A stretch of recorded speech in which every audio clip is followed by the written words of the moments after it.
What if the first kings weren't men, but monsters? Ancient Sumerian tablets speak of godlike rulers, beings who reigned before the flood, before time, before humans ever built a single pyramid. And the very first name on that list was a king called Alulim. He didn't rule for 50 years, or even 500. Alulim ruled for 28,800 years, and archaeologists really found the stone that says so. This isn't myth. This is written history, etched into clay 5,000 years ago. And what it reveals might change everything we thought we knew about civilization and what came before it. In the ruins of ancient Mesopotamia, modern-day Iraq, archaeologists uncovered a strange artifact during excavations in the early 1900s. A clay prism covered in cuneiform writing, buried for thousands of years beneath the sands. It's now known as the Sumerian King List, and when scholars translated it, they were stunned. It listed the names of Sumerian kings stretching back before the Great Flood. But the numbers were impossible. Some ruled for 36,000 years, others 43,200 years, and the very first king, Alulim of Eridu, his reign 28,800 years. The text doesn't say he was a myth, it lists him as real, just like later kings we know existed. So who or what was Alulim?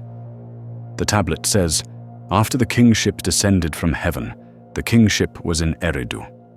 In Eridu, Alulim became king. He ruled for 28,800 years. Eridu wasn't just any city, it was the first. The Sumerians believed Eridu was founded by the gods themselves, home to the earliest divine temples, long before Babylon or Ur. And Alulim, he wasn't described as a mortal man.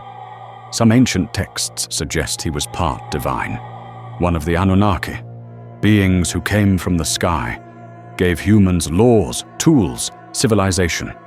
But others see something darker. They believe Alulim was not a god, but a monster, a hybrid ruler, inhuman, immortal, sent to govern the early world until the flood swept it all away. In the King List, time is broken in half. After naming 8 antediluvian kings, the tablet reads, "Then the flood swept over." It's one of the only events recorded on the list, and it divides 2 worlds, the time before the flood and everything after. In the Bible, it's Noah who builds the ark and survives God's wrath. In Sumerian legend, it's Ziusudra, warned by the gods to build a massive boat before the waters consume everything. Both stories describe a cataclysm, and both say the world was cleansed. But what if the flood wasn't sent to punish mankind?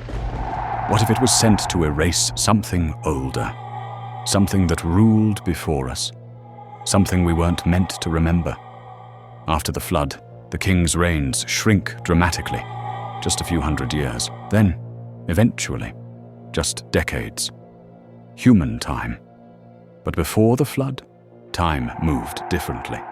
Alulim ruled nearly 29,000 years. Others reigned for over 40,000. These lifespans match other ancient traditions. The Nephilim in the Bible, the Titans of Greece, the Yugas of India, beings born in the First Age, half divine or fully monstrous. Could Alulim have been one of them? Could he have been something older than myth? A remnant of a forgotten species? A prison warden over early humanity? A king, or a god, or a mistake? Modern scholars say the numbers on the King List are symbolic, meant to impress, to inspire awe, to connect kings to the divine. But the Sumerians didn't treat them like stories. They treated them as fact.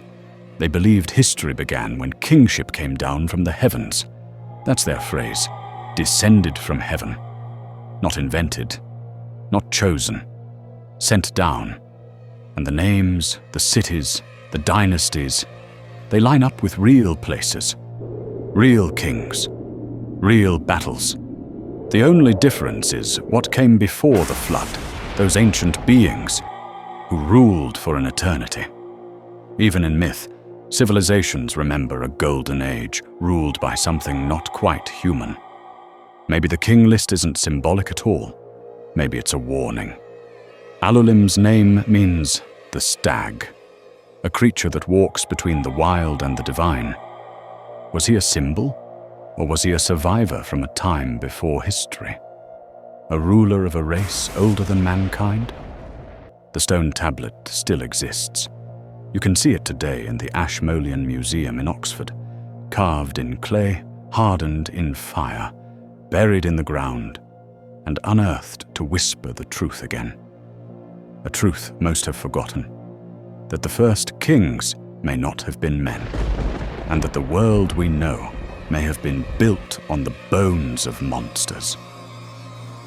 If ancient kings ruled for 28,800 years, how long will this mystery haunt you? Hit subscribe to uncover the lost stories of history, forgotten empires, forbidden knowledge, and the monsters buried beneath civilization. More legends are coming. You won't want to miss them.